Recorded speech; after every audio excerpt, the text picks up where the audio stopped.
नमस्कार। मैं विकास आप सबका स्वागत करता हूं। बात करते हैं कुछ क्वेश्चंस के बारे में जो आपके इम्पोर्टेंट है। धर्म को लेकर के हम सब भूल गए हैं कि हमारा धर्म और कर्तव्य क्या है। श्री कृष्ण जिनका गीता में एक उपदेश था, यदा यदा हि धर्मस्य ग्लानि भवति भारती अभ्युत्थानम अधर्मस्य। याद रखना है, ये एक दोहा था शुरुआत का, जिससे आपको याद होगा। श्री कृष्ण ने कहा था कि जब जब धरती में पाप बढ़ेगा तब तब मैं किसी न किसी रूप में जन्म लेता रहूंगा, और इसमें अधर्मों का नाश करने के लिए मेरा जन्म किसी न किसी रूप में होता रहेगा। वैसे बात करते हैं हम एक सूत्र के बारे में जिसे धर्म सूत्र कहते हैं। हमारे चार याद रखिएगा जो है धर्म सूत्र है। और उन धर्म सूत्र में से दो है महाकाव्य, जिसे गीता और भागवत, गीता और रामायण कहते हैं। रामायण के लेखक जो थे आपको याद होगा महर्षि वाल्मीकि जी, जबकि गीता के जो लेखक थे वो आपको याद होगा महर्षि वेद व्यास। तो बात करते हैं लेखकों के बारे में जिन्होंने रचना किया था किस उद्देश्य पे, सत्य पे, घटना पर आधारित है गीता और रामायण। तो बात करते हैं भगवान श्री कृष्ण का जन्म कब और कैसे हुआ। श्री कृष्ण का जन्म भादव मास में कृत यानी कि कृष्ण पक्ष में अष्टमी तिथि को, याद रखना है, रोहिणी नक्षत्र के दिन रात्रि 12 बजे हुआ था, जिसे हम 12 बजे कृष्ण जी का जन्मदिन के रूप में मनाते हैं। तो हम बात करते थे, चार बात मैंने बताया था आपको जो कि मैं आपको समझ नहीं पाए थे आप। दो महाकाव्य याद रखिएगा, रामायण और भागवत गीता। एक रामचरितमानस जिसे महाकवि तुलसीदास ने लिखा था, रामायण का एक अंश पाठ है रामचरितमानस। और तीसरा जो है मनुस्मृति। और देखा जाए हिंदू के कई सारे शास्त्र हैं, जैसे कि आपने देखा होगा गोदान। एक ऐसा होता है कि जब कोई मर जाता है या कोई किसी का मृत्यु हो जाता है तो गरुड़ पुराण, जैसे गोदान करवाते, गरुड़ पुराण करवाते, गरुड़ पुराण, ये सारे हमारे साहित्य हैं और साहित्य का एक पत्र है। अगर बात करें भगवान कृष्ण के बारे में तो उनका जन्म 12 बजे क्यों हुआ था, क्योंकि वो देवकी के यहाँ पले बड़े और माँ जसोदा ने उनको जन्म दिया था। और 8 पुत्र थे, याद रखना है।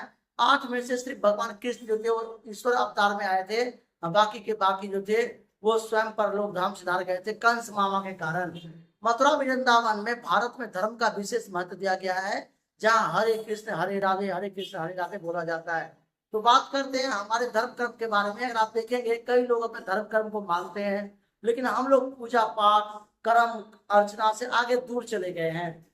देखा जाए कृष्ण भगवान जो थे एक साधारण व्यक्ति थे, जो कि ग्वाले परिवार में जन्म लिए थे, जो कि यादव यदुवंशी में जन्म लिए थे। कृष्ण भगवान ने धर्म का प्रचार किया, समाज का विस्तार किया, और उसके बाद यहाँ से मानव जीवन में रूपी जी करके और वो यहाँ से परलोक धाम सिधार गए।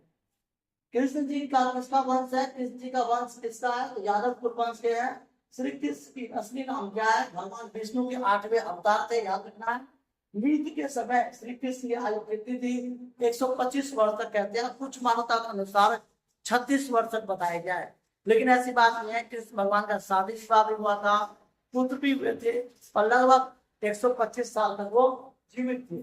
श्री कृष्ण में 108 क्या थी? तो गोपियों की पर एक समावर्ती थी। अब बात करते भगवान कृष्ण के बारे में कि हम एक लक्ष्य ले लेते हैं पृथ्वी, भारत जिसे कहा जाता है, पूरा पृथ्वी को अपने भारत इंडिया में जो है भारत के लिए। और भारत में एक भरत का राजा था, भरत के मुनि थे, और हम सब उन्हीं के संतान हैं, जिसके नाम पर जो है महाभारत पड़ गया जो महाभारत।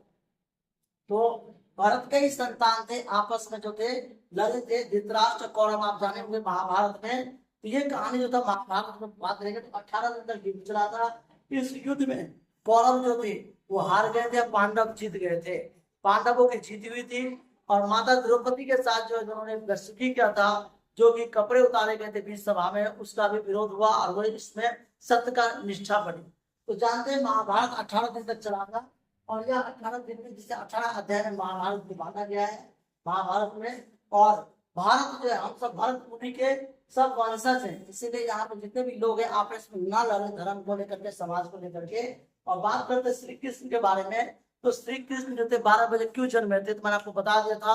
रावण जो था, सॉरी, कंस मामा जो थे माता देवकी के सारे पुत्रों को एक एक करके मार रहे थे। इसी तरह से माता देवकी ने जो है उनको जन्म दिया 12 बजे। तो याद रखिएगा ये बहुत ज्यादा इंपॉर्टेंट है। रामायण, क्योंकि माता दो थी, एक थी यशोदा और एक देवकी। तो देवकी ने उनको पालन पोषण किया था, यशोदा माता ने उनको जन्म दिया था। Thank you. जय हिंद, जय भारत।